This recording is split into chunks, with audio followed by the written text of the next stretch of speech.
Hola a todos, bienvenidos a un nuevo programa de Tiempo de Esperanza. En el programa anterior hablamos sobre un tema fundamental, sobre la Trinidad, pues queremos seguir explorando sobre este tema fundamental, sobre el hecho de que hay un solo Dios, pero tres personas, Padre, Hijo y Espíritu Santo. Y para hablarnos de este tema tenemos con nosotros de nuevo a José Moreno Berrocal. Hola Pepe, bienvenido de nuevo al programa de hoy. Bueno, pues a mí también me alegra estar de nuevo de vuelta porque considero que este tema de Dios y de la Trinidad es un tema realmente fascinante y al mismo tiempo un tema muy práctico. Bueno, pues nos gustaría en concreto que nos hablaras de la relación de la Trinidad con la salvación. ¿Qué hace cada una de las personas de la Trinidad para salvarnos?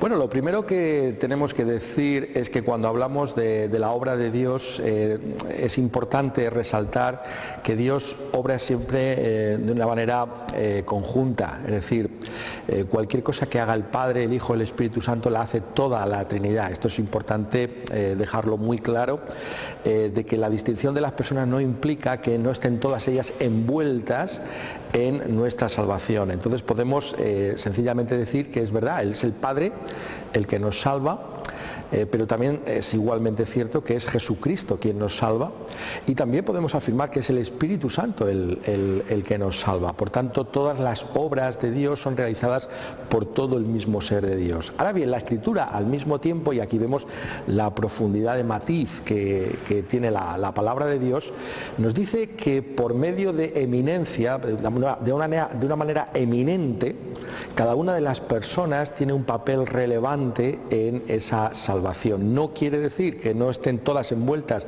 en la salvación, pero sí que hay un papel que se aplica a cada una de estas personas de la Trinidad en nuestra salvación, y eso es lo que yo creo que podemos explorar con mucho provecho. Tú has hablado antes de que las tres personas trabajan para salvarnos. ¿Cuál es el papel del Padre para nuestra salvación?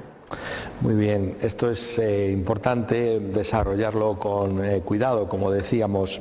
Uno de los pasajes que a mí más me gustan en ese sentido, en otros muchos también, pero en ese sentido, es el capítulo 1 de la epístola del apóstol Pablo a los Efesios. Ahí en los primeros versículos el apóstol Pablo con toda claridad nos habla de esa salvación, pero también nos habla, como estamos diciendo, del hecho de que hay una obra del Padre, hay una obra del Hijo y hay una obra del Espíritu Santo. Y en primer lugar, obviamente, se nos habla de la obra del Padre en el capítulo 1 de Efesios. Y desde el versículo 3 se nos dice: bendito sea el Dios y Padre de nuestro Señor Jesucristo, que nos bendijo con toda bendición espiritual en los lugares celestiales en Cristo, según nos escogió en Él antes de la fundación del mundo, para que fuésemos santos y sin mancha delante de Él, en amor, habiéndonos predestinado para ser adoptados hijos suyos por medio de Jesucristo, según el puro afecto de su voluntad. Y aquí se nos está diciendo que de una manera eminente el Padre tiene que ser conocido como aquel que nos ha amado. Es decir, la salvación obedece al amor de Dios. Es decir, la salvación tiene que ver con el hecho de que Dios nos ama. Somos salvos por causa del amor que Dios tiene para con nosotros, y ese amor es algo que específicamente se señala en la Escritura que está en el corazón del mismo Padre. Esto es muy importante que lo tengamos presente, porque no es que nuestro Señor Jesucristo haya arrancado del corazón del Padre el amor para con su Iglesia. Algunos piensan, bueno, que de alguna manera Dios no quería perdonarnos, pero porque Jesucristo murió en la cruz, pues entonces Dios ya está dispuesto a reconciliarse para con nosotros. Esto no es así. Es más bien porque el Padre nos amó de tal manera que envió a su propio Hijo unigénito para ser nuestro Salvador. Entonces, el Padre fundamentalmente tiene que ser contemplado como esa fuente de amor.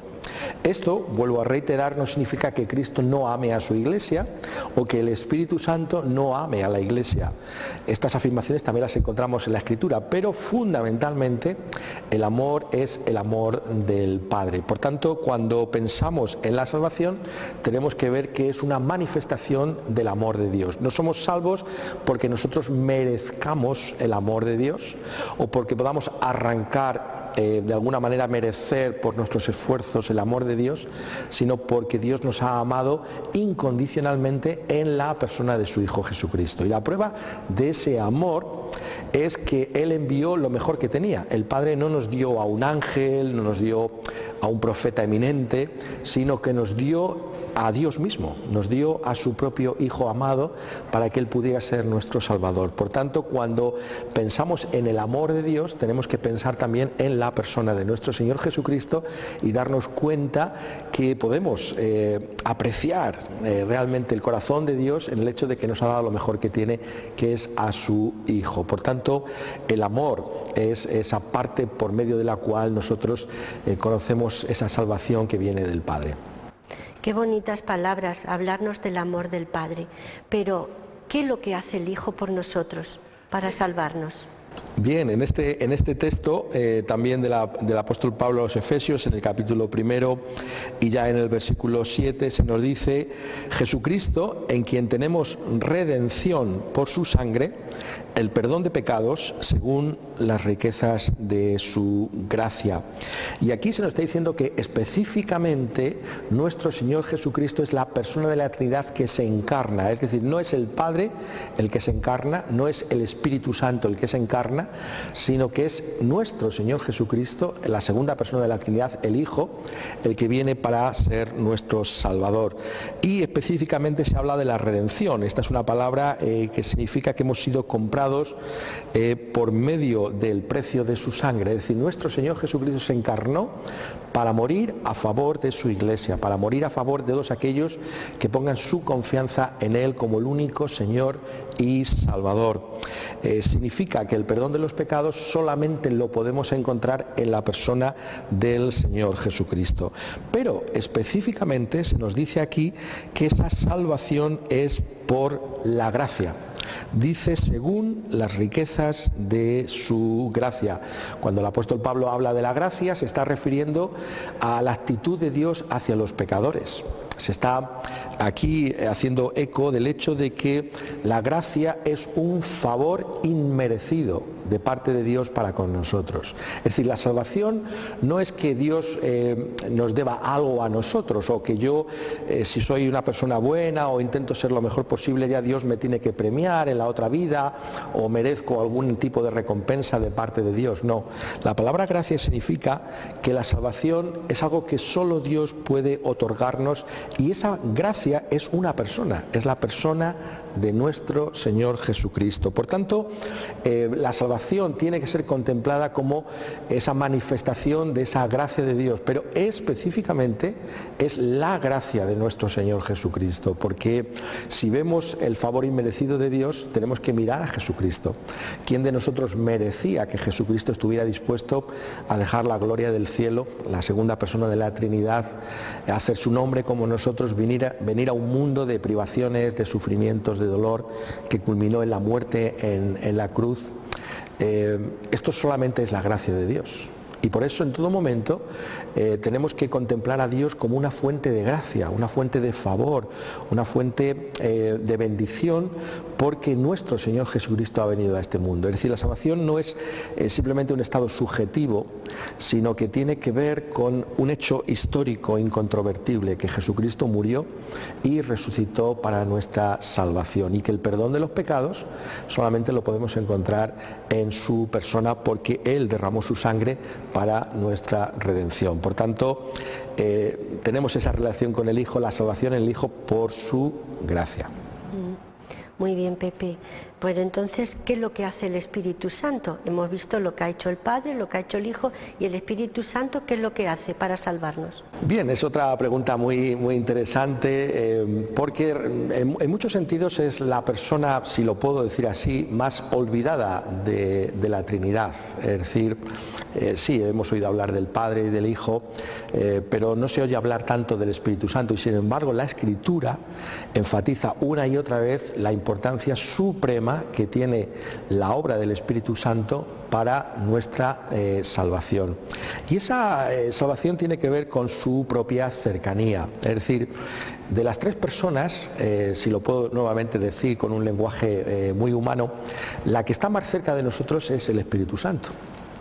Y es que el Espíritu Santo es aquel que se encarga de aplicar la obra de la redención a nuestra propia vida. Por eso se nos habla de la comunión del Espíritu Santo. Pablo, escribiendo a los Corintios, nos dice de esa relación íntima, de cercanía que nos une con el Padre y con el Hijo. Esto es posible por medio del Espíritu Santo. Y el Espíritu Santo es el que viene a nosotros y hace esa obra que es fundamental, que es imprescindible para que podamos recibir el amor del Padre y la gracia de nuestro Señor Jesucristo.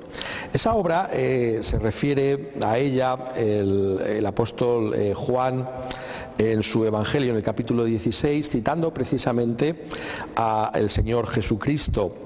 Unas palabras que siempre resultaron muy chocantes desde el primer momento en que Jesús las pronunció para con sus discípulos, porque les dijo, desde el versículo 7, yo os digo a la verdad, os conviene que yo me vaya, porque si no me fuese, el Consolador no vendría a vosotros, mas si me fuere, os lo enviaré. Entonces vemos cómo de alguna manera Jesús está aquí anunciando que va a dejar a otro en su lugar, a otro que es exactamente igual que él, al que llama el Consolador.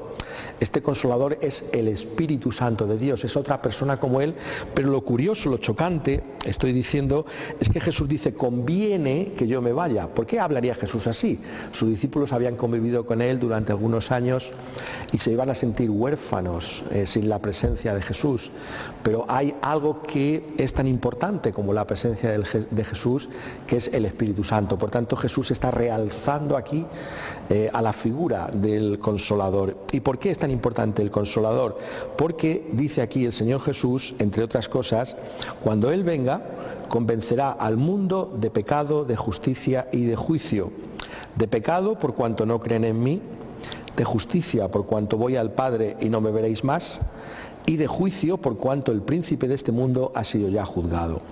Entonces aquí Jesús está poniendo de manifiesto que la importancia del Espíritu Santo reside en el hecho de que nos muestra nuestra necesidad de la salvación. Por naturaleza somos insensibles a nuestro estado espiritual delante de Dios. No nos damos cuenta de que somos culpables delante de Él, de que estamos expuestos a la condenación, de que no hay esperanza fuera del Señor Jesucristo. Pero ¿quién nos va a hacer ver a nosotros ese estado en el que nos encontramos? Esa es la obra del Espíritu Santo. El Espíritu Santo es el que nos convence, nos redarguye de nuestro propio pecado, nos hace ver que el único que puede reconciliarnos con el Padre, esa es la justicia de la que habla aquí el Señor Jesucristo, es Él, y nos hace ver la realidad de que en Cristo Jesús ya no hay más condenación. Es decir, hay salvación. ¿Por qué? Porque Jesucristo ha respondido a todas las acusaciones de Satanás contra la Iglesia. Es verdad que somos culpables, es verdad que nosotros hemos roto la ley de Dios y que merecemos esa justa condenación, pero al mismo tiempo Jesucristo, al morir en la cruz del Calvario, al derramar su sangre por pecadores como nosotros, pues ha respondido a esas acusaciones. ¿Cómo lo ha hecho? Bueno, ha pagado por nuestro propio pecado, de tal manera que el apóstol Pablo puede decir posteriormente, no hay ninguna condenación para los que están en Cristo Jesús. Por tanto, la obra del Espíritu Santo es imprescindible en la salvación. Nos muestra que estamos perdidos sin Cristo Jesús, pero al mismo tiempo nos muestra que hay esperanza de salvación en la persona del Señor Jesucristo. Nos ilumina, nos hace ver cómo somos realmente y al mismo tiempo nos muestra esa gloria del Señor Jesucristo. Nos empuja, si lo puedo decir así, a recibir esa gracia de Dios que se nos está ofreciendo en el Señor Jesucristo y que está mostrando ese corazón de amor que tiene el Padre. Por tanto, esa es también la obra del Espíritu Santo en nuestra salvación. Pues es fascinante, Pepe, escucharte hablar de estas cosas. Muchas gracias, porque al oír hablar del amor del Padre, cómo nos ama, de la gracia del Señor Jesucristo, de cómo se hizo hombre para venir a este mundo para salvarnos a pecadores como nosotros. Pero cuando nos hablas del Espíritu Santo, del trabajo y la tarea que tiene con cada uno de nosotros, es maravilloso, porque su tarea es fundamental, de cómo trabaja, cómo nos hace ver y entender todas estas cosas, que es difícil para nosotros de entender. Pues muchas gracias, Pepe.